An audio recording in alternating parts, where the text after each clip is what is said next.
Okay, so I'm going to use a 3-inch 20 gauge head pin, two small bead caps.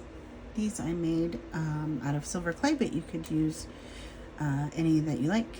I have one small 3mm Hogan bead, some 11-0 seed beads, and a bail. For tools, I have my favorite Lindstrom flush cutters. I have a pair of round nose jewelers from Bead Landing that I like, and then I like just this plain pair of pliers that I got out of my garage. Okay, so to do this one, I'm going to take the first bead cap, put it on, and then I use these 11-0 seed beads because they fill the hole made from the 3 32nd mandrel. So these will fit in about a 2.5mm hole. Anything bigger than that, you probably want to use a larger size of seed bead. So these, I have been told, are 11 to an inch. So I need about 22 of them. So I'm just checking to see if I have enough to fit in, fill up my bead hole.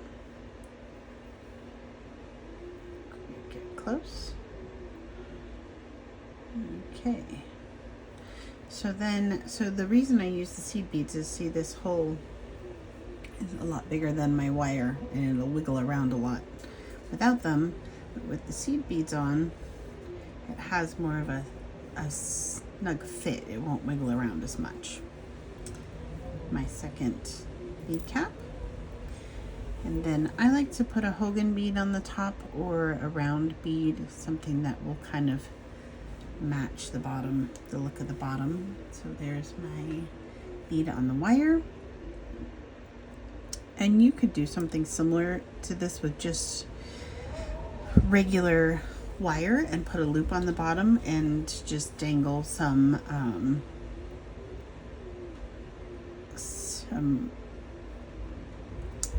Swarovskis on it, or anything sparkly down the bottom just to add some interest, or your favorite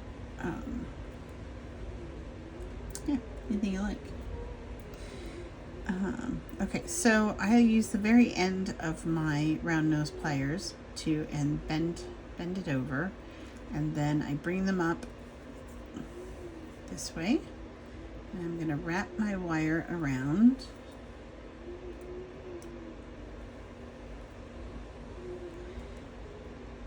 until it goes all the way around, and then, because my hands aren't very strong, I use a pair of pliers to wrap it.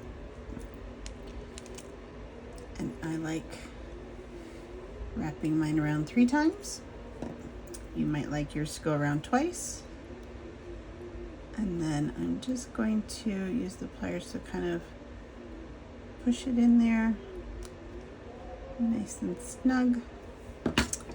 And then I'm going to take my flush cutters and I'm going to cut right next to where I want to cut it. Don't forget to cover your end or it'll go flying. And now I'm just using my pliers to kind of make sure that that end is really tucked in there.